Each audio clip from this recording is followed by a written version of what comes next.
Welcome back, ladies and gents. DreamHack Open 2013. This is the last match of the night. Current local time is 6 p.m. approaching. Of course, started this morning at 4 a.m. Awesome StarCraft 2 all day long. If you missed anything, the VODs are available in my Twitch archives. Favorite games were probably the Life game versus the Terra player he played. I think that was my favorite best of 3. So I would definitely suggest you check that out. That would be my suggestion. To take a little drink of water before this gets started. Alright. So in the top left-hand location here of Star Station, I present to you your purple Terran player, Diestar. Look at some stats here really quick. See what I missed. Okay, yeah. So Diestar is currently up 1-0. I know that.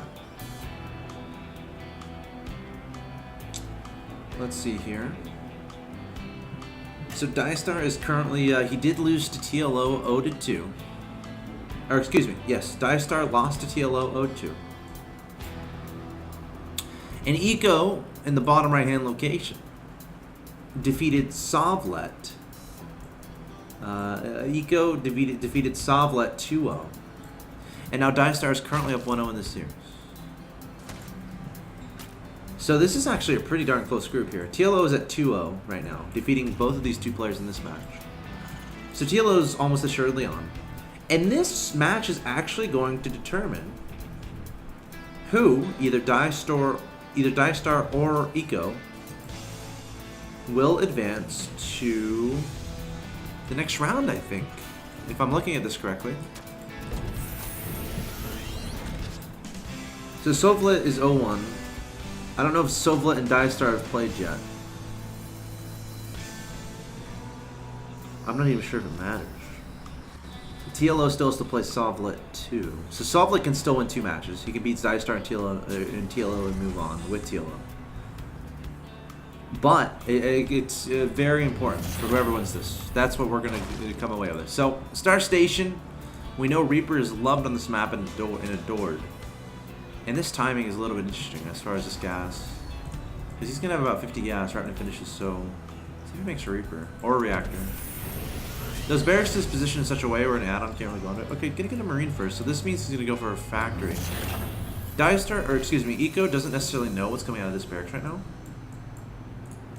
But he sees this gas, so once he finds out it's a Marine, some players will get a Marine out and then a Reaper. Some players will do that. Let's see. No, it's going to be a second Marine. So it's going to be straight to Factory here for Diestar. And Icho's going to spot this. This Marine not doing his job. Just chilling at the natural. Oh my god. There's a hatchery on the map, guys. There's a hatchery. He just now sees the hatchery. How is he going to react to this? What is this? Is this Spine Crawler Rush? He's going to put the spine. There's drones across. There's lings. Is there a drone? There's just lots of lings. He's just sending a bunch of lings forward. I guess to kill this bunker. The factory is going to be on the way here, and now Diestar is going to have to start reacting. The 2 Marines are going to come out and start popping at this hatchery. The Zergling's coming forward though, lurking in the darkness. No speed underway. The first gas just going to start. Queen going to start right away, I'm assuming. Yep, there's a Queen. 2 additional. I've never seen a game like this before. We have a hatchery outside the natural expansion here of Diestar. 3 Marines now pecking away at that hatchery. Ling's coming forward. The Marines can just scurry back to this bunker though, so it's not going to be an issue. I would have loved to see him bring a couple drones here. Throw on a couple spines. I think that would have been cool. Because you have the creep here, why not? Okay, there are the drones. He was waiting for them to pop out of the hatchery, I'm assuming. Or he brought them over when I wasn't looking. But with 3 bunkers here, I don't know how this is necessarily going to work. The Queen needs to come out of this side. Good. Is he going to eject or creep? You know, drop a creep to him. So basically he's just going to be trying to contain his opponent outside his own natural expansion. That's going to be the goal here. However, this is probably a tank here coming out of that factory. Hatcher's going to fall behind this. Not bad drone count. Brooklyn's coming out, and the Zerglings are trying to do some damage to this bunker. Not going to happen, though. But the good news is there are going to be 4 spine crawlers here. The bad news is there's a siege tank on the way. And once that tank gets sieged up, it's going to outrange these spine crawlers, no problem whatsoever. So the spine's going to be maneuvered a little bit here for Icho and going to be positioned in such a way where they can hit the bunker, but the bunker can't hit back. And the creep is still going to be dropped by this queen. How annoying indeed. Back home, we have only one queen. Drone's still being worked on. Bunker going to start, or the siege, this guy needs to move. That was almost dangerous. Spine crawlers being moved closer and closer. I'd love to see a creep tumor maybe up here. That'd be cool to see. This is actually pretty crazy. Okay, hold on. We got a third hatchery going down as well. So he knows his opponent went for the siege tanks, which means he knows his opponent isn't making Hellings or Widowmines or Hellbats. The scary stuff at Terran, right?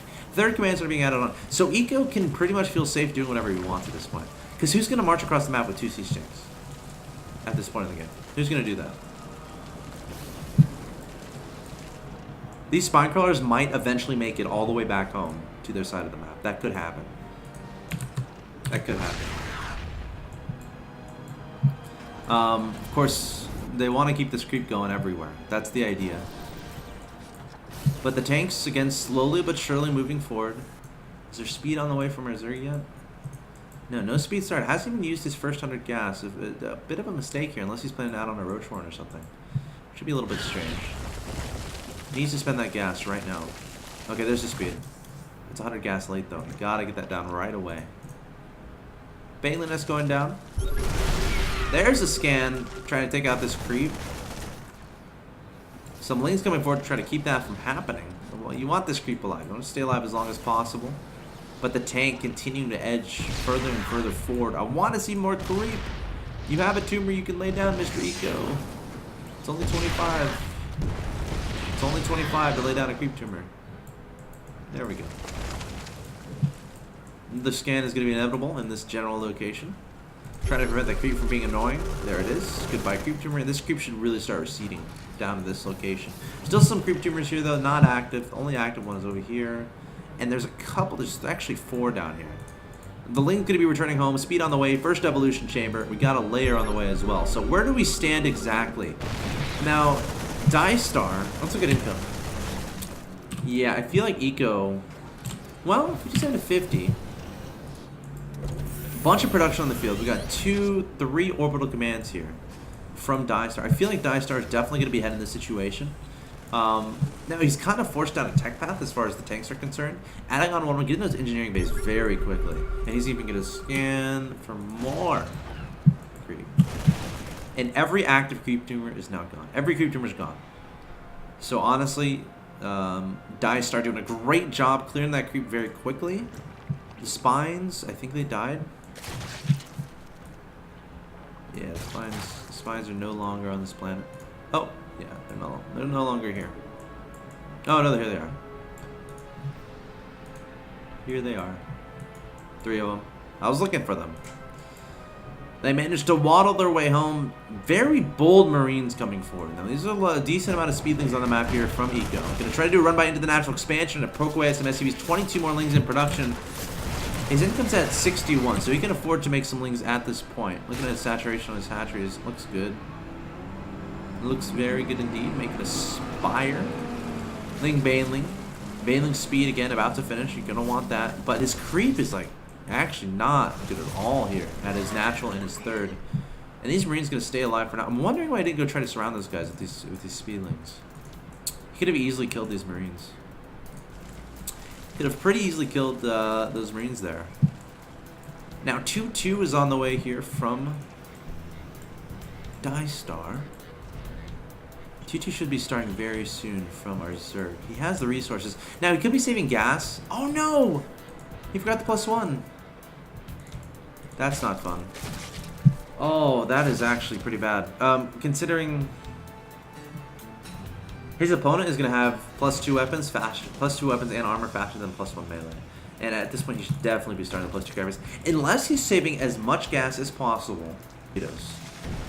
But at this point, you know, whenever you have more minerals than gas, obviously you want to use your excess minerals, so... Oh, looks like it just did. 8 drones. Boom. Boom, boom, boom. Oh, I don't see this working. Without mutas... Well... Let's try to Marines. No, those Marines can't fit in those medevacs. Whoa, denying this 4th base. Ling's going for his thinking about it. 2-2 halfway done. 13 mutas in production. There's no Widow Mines here. So I guess that's the good thing about forcing your opponent to go for tanks. There's not going to be scary Widow Mine play or Hellbat play. So I'm going to start thinking about proxying a hatchery just so my opponent doesn't go Hellbats. Doesn't go Widow Mines because those are darn scary. See, we saw there Icho is just checking for Widow Mines. Sees nothing there. Let's see if he goes for it. Has 2 sets of army here. One on the left, one on the right, trying to get surround. Icho knows about it, trying to engage one at a time. 2-2's not yet dead. Bailey's trying to get detonations. A few Marines going to die. The unlucky ones who drew the short straws. But here are the mutas. Uh-oh. 1 medevac falling. A second medevac falling. And that's a great pick off there for Icho. Diestar, I would consider, still has an advantage. Still has an advantage in this game, I would say. Even though he lost his entire army. Axeltoss, why are you so crazy? Well, he has a 4th. He just denied his opponent's 4th. Well, his 4th command center. He's 3 bases, mining nicely. Just denied his opponent's 4th. Bunch of Marines and tanks here. And there's nothing that kills this right now. From Icho Pico. Nothing that kills it. Working on +1 missile. Where are those mutas? There they are. There's a few more. Cheeky Widow Mine placement here. These Marines are going to fall. Let's see. Scan is showing what? What do we scan? Oh, just scanning for burrow banelings. Smart decision. His opponent is researching burrow, so I like that. But let's see how this works. A lot of tanks coming forward, a lot of Marines as well. Plenty of medevac ceiling overhead. Let's see how Icho decides to approach. He's coming in from 2 locations, but the mutas aren't here. He's engaging without the mutas, and the mutas are actually fairly important because how else do you kill the tanks and the medevacs? Here they come, way too late though. And Diestar just absorbing that blow, stimming some Marines back to deal with this. It's not going to be a problem. 3 Banelings in production, 30 Lings. 2-2 really showing its strength here. Again, it's still 1-1 for the Zerg. And there's GG, well played. Diestar takes the victory, takes the 2-0. And he is your champion of the world. Not really. He got a nice little victory under his belt there. So nice. Diestar taking the 2-0. Very well played from him. Very, very well played. Yeah, that's very well played from him. Diestar doing a great job. So I think that I'm gonna ask